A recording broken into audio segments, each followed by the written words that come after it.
नया साल अब किसी लाबा पियावा संगे मनाई।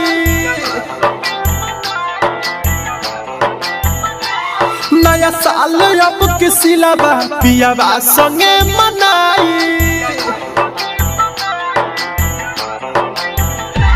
घोरी जिंदगी में जहरवा खुशबिया ससुरवा। घोरी जिंदगी में जहरवा खुशबिया ससुरवा। एने रोई होई दीवाना अखिया से लोर बहाई।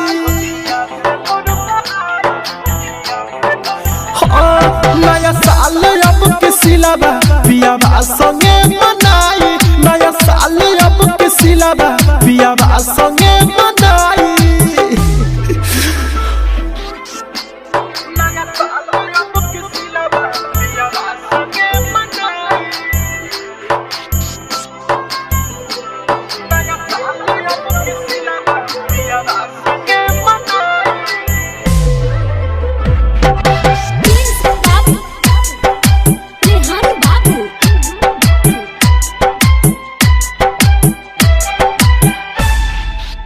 सुन सुन यार रे झूठा रहे प्यार रे। कैसन मोड़ पे आइल जिंदगी हमार रे।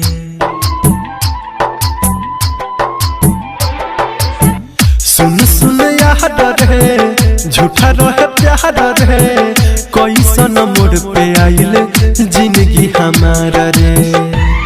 बड़ी याद कर आवे करी फोन तो ना उठावे। बड़ी याद कर आवे करी फोन तो ना उठावे। खाके कसम वादा के कोई लॉस बेवफाई।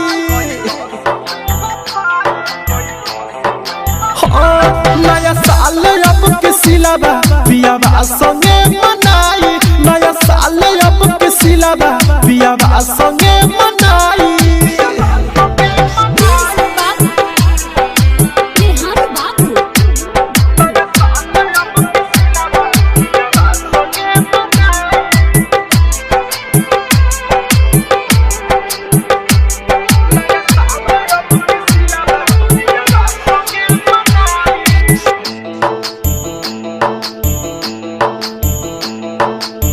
बिया हर जायू गहिल भुलायू।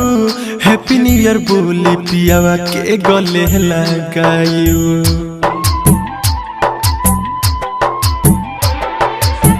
बिया हर जायू गहिल भुलायू।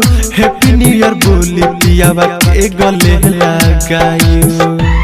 दीपक दरदिया सहे लोर से सनथ के बहे। दीपक दरदिया सहे लोर से सनथ के बहे। मोर जिंदगी के उजारी आपन लेलस बनाई। नया साल अब किसी लाबा पियावा संगे मनाई। नया साल अब किसी लाबा पियावा संगे मनाई। घोरी जिंदगी में जहरवा खुशबिया ससुरवा। घोरी जिंदगी में जहरवा खुशबिया ससुरवा। एने रोई होई दीवाना अखिया से लोर बहाई। नया साल अब किसी लाबा पियावा संगे मनाई। नया साल अब किसी लाबा पियावा संगे